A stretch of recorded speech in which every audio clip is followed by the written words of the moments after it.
Good afternoon, everyone out there. This is my first video. I'd like to introduce myself as Hadasha the Shulamite. Um, Somewhere down the line, I will explain those two names. But anyway, my video is based on Bible stories, stories that will blow your mind, stories that most of us never thought would be in the Bible. The truth is, people have always been the same. People were good, they were evil, they were wars, they were everything. Anything that you could think about today, in today's day, it happened back in Bible days, in the days of Jesus. Anyway, my story today is based on a king, a very famous king that most people, especially, Bible believers, know about him, know some of the things that he did, good as well as bad. I want to talk to you today about something that he did that was very bad. Um, he had he was a warrior. He was a military man. He went out and he fought battles and he was always victorious. Even as a young man, he worked for the previous king and he was victorious. However, there was this one day that his general and the military, they were out fighting in a battle.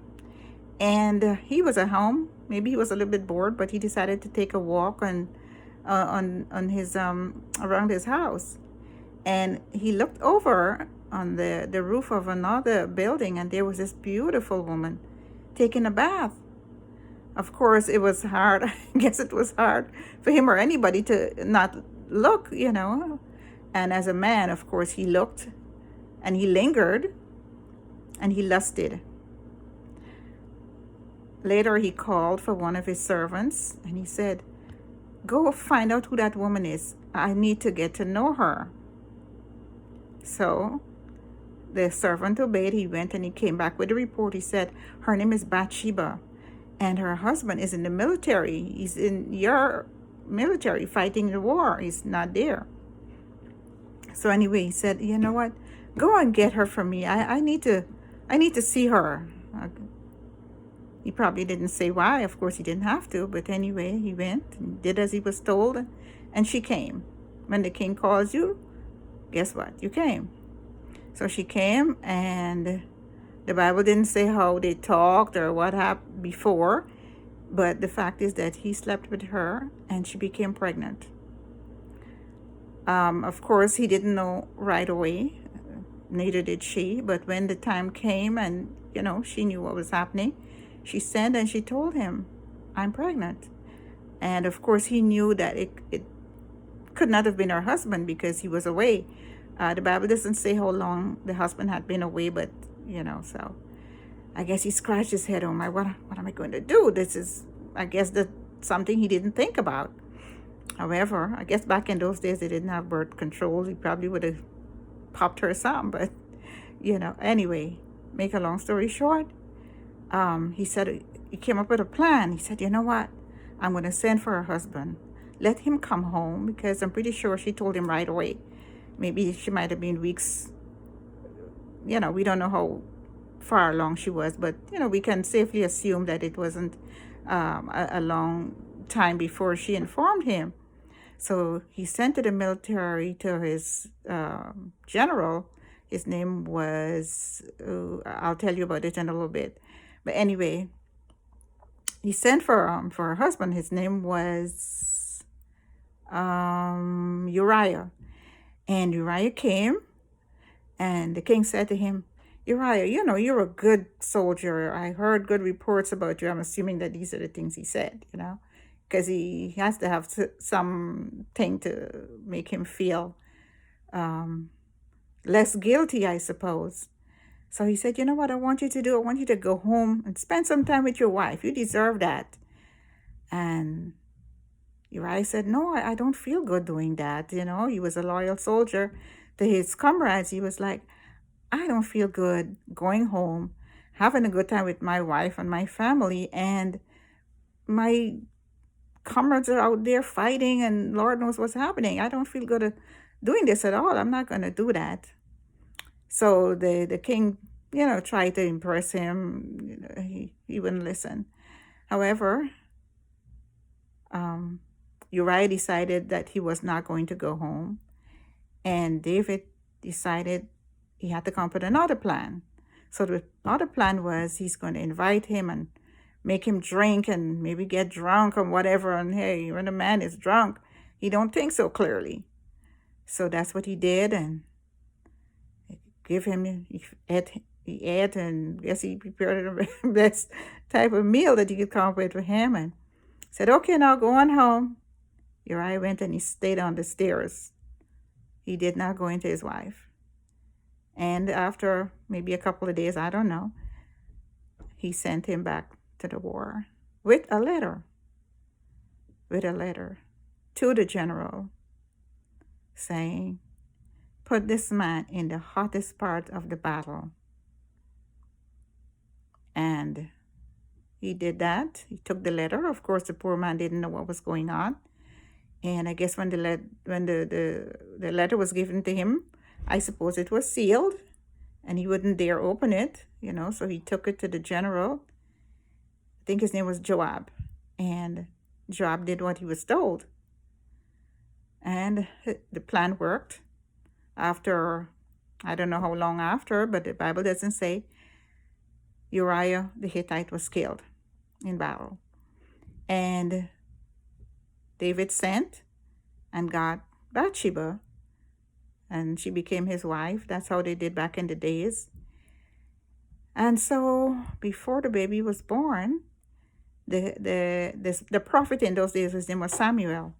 And God told Samuel, he said, go and talk to my servant David and tell him that the child that Bathsheba is having, his child, is not going to live. The child will surely die.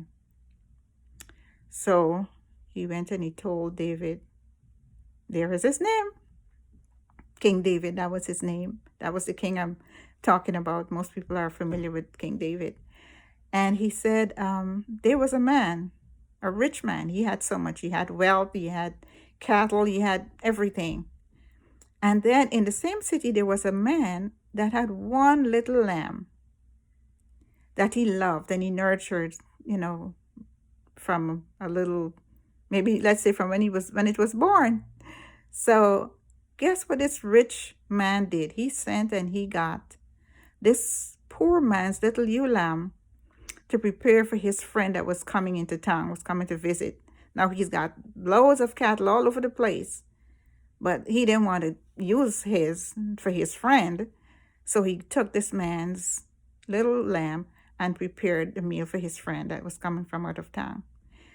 And David listened. He was like, oh my God, that is so wrong. That man deserved to die. He was indignant. How could somebody be so cruel? Who is this man? He cried. Samuel said, Nathan, I'm sorry. The name of the prophet was Nathan. Nathan said, thou art the man. And I guess right away, he realized where this whole parable, so to speak, was coming from. And David repented and he prayed and he asked God to forgive him and whatnot.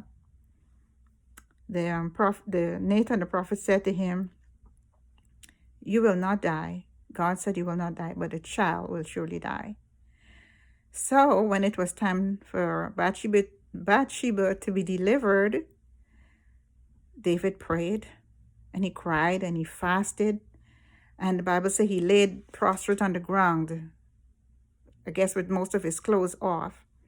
And his servants and everybody tried to encourage him. It's going to be okay. We can assume what they were saying. Maybe God is going to hear your prayer. Get up and eat something, take a shower. And he would not. Finally, the child was delivered and the child was not doing well. After a period of time, I don't know how long after, he saw the servants whispering and he was like, this does not look. And he called him, said, come here. Let's say John or whatever his name was. What's going on? Is the child dead? And they said, yes, the child is dead.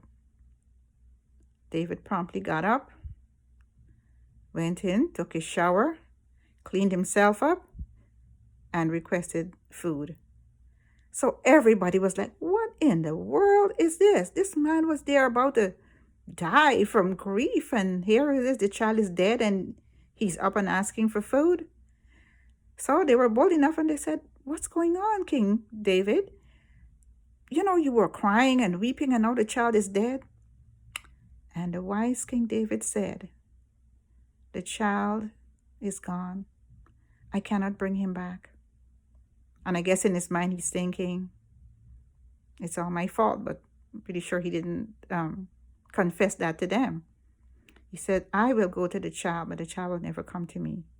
And the Bible said David worshiped God. He praised him. And I'm thinking, when I'm reading this story, I've read it several times, how do you worship God when you've just lost a child?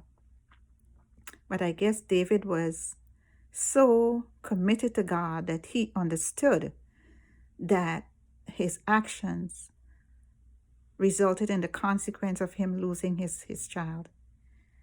And that, like I said, he prayed and he gave God thanks, and then later on, God turned around and gave him another son by the same Bathsheba named Solomon. We'll talk about that story another time. But in the meantime, this is what I got from it. Our actions can result in all kinds of bad things happening to those we love. So we've got to be careful of what we do, and especially as parents, because our behavior can affect our children. The Bible said down to the third and the fourth generation. So let us be very careful of the things that we do. And another thing too that came to my mind is that child that died is similar to the situation with Jesus. He died so that we can live, right? God took that child so that David can live. David's life was spared, but he lost his child. So we've got to be careful, be mindful. And there's so many stories that I have that's coming up. The next one I'm going to share with you, is about rape by a brother, incestual rape. God bless you. Take care and read your Bible. This story is coming from the book of Samuel. That's why I kept saying Samuel. It's coming from the book of Samuel. Let me see. Chapter 12. You can read a story about Nathan and David. God bless you. Be careful what you do. It can affect your generations to come. God bless. Bye.